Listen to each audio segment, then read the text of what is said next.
Hey, how's it going? And welcome back to Consuming Cinema, a show about making and pairing food and drinks from popular movies and TV shows. This week, we're making and pairing a vodka soda with Lobster Bisque from Deep Water. If you haven't seen Deep Water, it's a 2022 erotic thriller directed by Adrian Lyne and based on the 1957 Patricia Highsmith novel of the same name, which marks Lyne's directorial return after a 20-year hiatus to the genre he pioneered, with such films as 9.5 Weeks, Fatal Attraction, and Indecent Proposal, and follows Vic Van Allen, a drone microchip developer, recreational mountain biker, and passionate slug enthusiast who allows his wife Melinda to openly have affairs with other men, and may or may not subsequently murder them in order to avoid a divorce for the sake of their family. And after threatening Joel, the man currently cuckolding him, Vic tries to make peace by inviting him to dinner and kindly offers, "Want you a drink? Vodka Soda?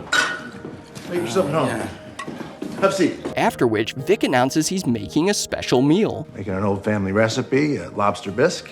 Hint of tang, not too creamy. I think you're gonna love it. And our lobster bisque starts with a pot of boiling water, as well as lobster, of course. This is a whole live lobster I bought from my local seafood market, which I tried to stun by putting him in the freezer for 30 minutes, but as soon as he saw that boiling water, this feisty guy woke up pretty quickly. So, reluctantly, I tossed the poor little dude in the boiling water, and once the life had left his eyes, I removed the rubber bands from his claws, and after only a few minutes, the lobster should be bright red and fully cooked. Now we're gonna break down this lobster by first removing the tail by twisting it, and we'll similarly twist and remove both claws, as well as each of the lobster's little legs, which are the first thing we will extract the meat from, with a great trick of using a rolling pin and gently pressing down and rolling along each lobster leg, and then simply pull out the meat and place it into a bowl. Shout out to the channel Son of a Gun Gourmet, who I got this nifty trick from and inspired this recipe with his lobster bisque video that you can watch here. Now we'll separate the lobster's knuckle from the claw, and we'll remove the smaller part of the claw by simply gently pulling it off, but if you accidentally take the meat along with it like I did with this one, you can easily use a skewer to fish the meat out. And now for the hardest part of the lobster to break down.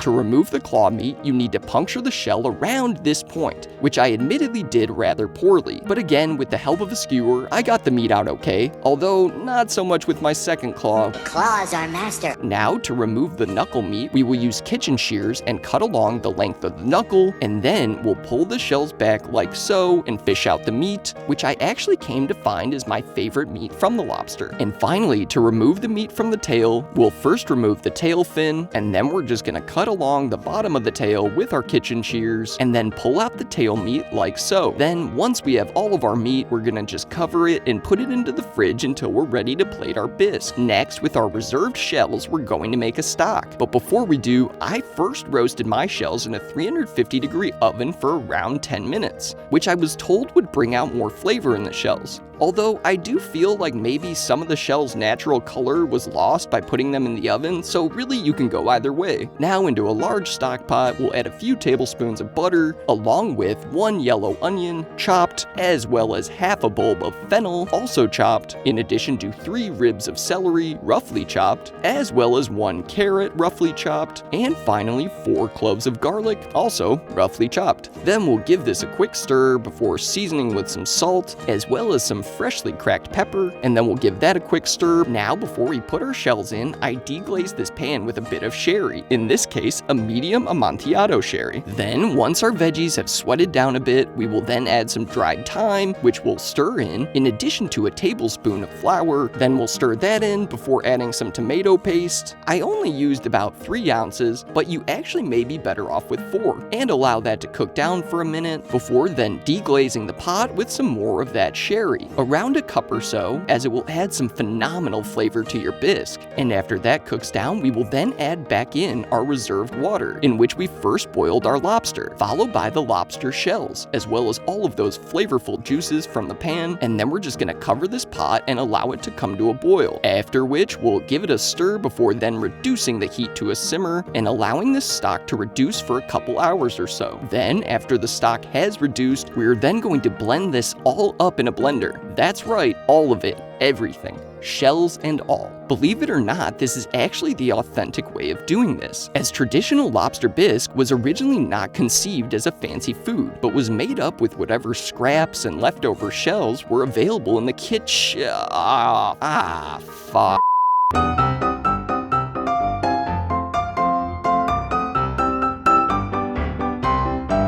And after a quick cleanup, we're back in business, and once your stock is all blended, we are then going to strain it out as to remove any of the remaining tiny shells. I actually found this to be the toughest, most tedious part of the process, and ended up using several different methods to strain out the soup, from a regular strainer to a cheesecloth to another strainer, including one final method which I'll explain more about shortly. I do recommend a fine mesh sieve if you have one, but once the soup was nearly the right texture, I brought it back up to a boil, reducing it again to a simmer, and then proceeded to further season the soup, with first just a tiny bit of chicken bouillon to reinforce the meaty flavor, and because I didn't add any chicken to the stock, as well as some freshly cracked pepper, as well as some smoked paprika, followed by a little cayenne pepper, and finally a bit of Worcestershire sauce, and then we'll mix that in, and at this point I realized the soup still had too gritty of a texture, so I went out and bought an immersion blender, a tool which I've never actually used before up until this point. So while it took a little getting used to, it did ultimately solve my woes and eliminated any remaining grit in our beautiful bisque. Then, once the soup's texture and flavor are where you'd like it, we are then going to add a cup of cream and mix that in as well, before then setting the soup aside and keeping it on a low simmer while we grab and chop up our lobster meat, which we ideally want to cut into fairly big, hearty chunks, unlike majority of lobster bisques you get from a restaurant, after which we'll additionally finely chop some chives for garnish, and once your chives and lobster are all chopped, we will then head on over to plate and make our vodka soda. To plate our lobster bisque, we'll do so in a bowl of your choosing, to which we'll add around 2 or 3 ladles worth of bisque. Then to the center of the bowl, we'll build a little mound of lobster, which we'll garnish with a sprinkle of paprika, as well as a few of those chopped chives. Now it's time to make our vodka soda, which we'll build directly in a Collins glass, and to this glass we will add vodka, of course, specifically the Austin-based Tito's vodka, whose signature bottle we clearly see featured in the movie. So we'll add 2 ounces of Tito's to our glass, and now we're gonna fill that glass up with some ice. And finally, we'll top our vodka soda off with soda, club soda, which when I first saw the movie, I thought I remembered being Canada Dry club soda, but upon closer examination, it was actually Schweppes. But at any rate, whatever club soda you choose, we'll top our glass off with it, but we should probably add some lemon or lime or something, right? No lime, right? No lime. Okay,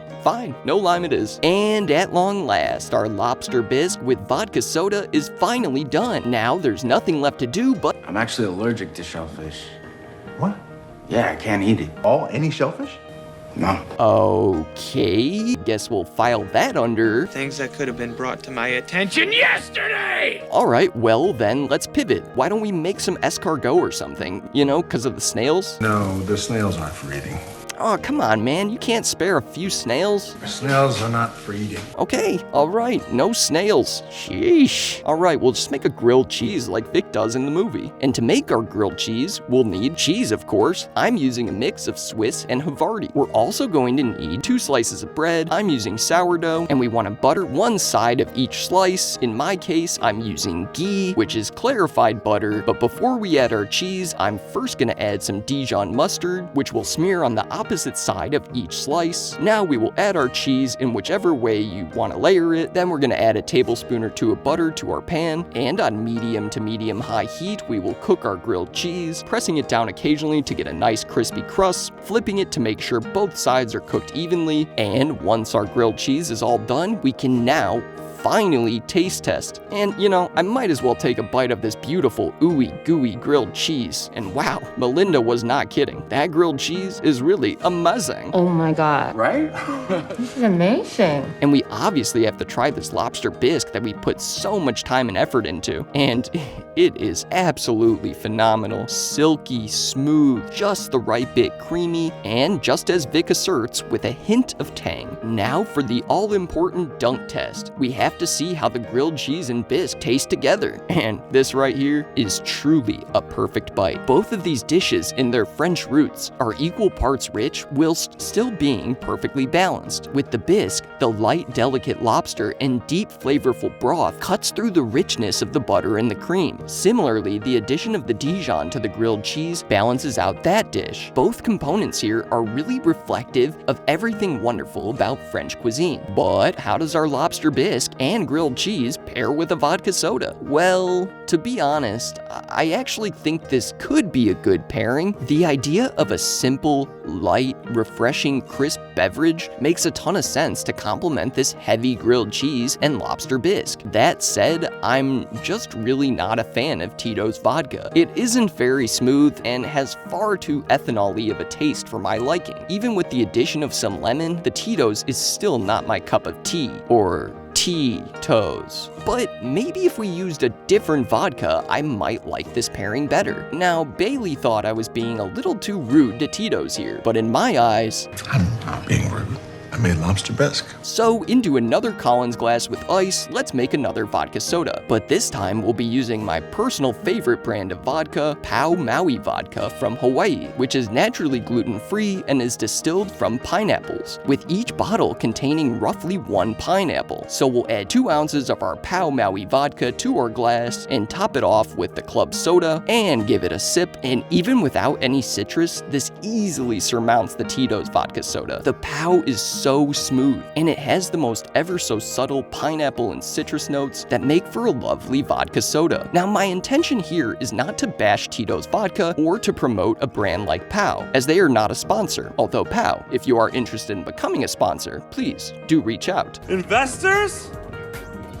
Possibly you! But rather, my intention is to show that with a very simple cocktail like this, the choice of spirit you use becomes all the more important. So with the Tito's vodka soda, I'd probably give this pairing roughly 1.5 to 1 3/4 thumbs up. But with a better choice of vodka, while not the movie accurate depiction, this pairing becomes most definitely worthy of 2 big thumbs up. If you like the channel, please like, subscribe, and hit that notification bell. Please leave any video suggestions in the comments below. Full recipes will be included in the link in the video description. Follow us on all forms of social media at Consuming Cinema, and don't forget to join us next week when we make a pairing from Fletch.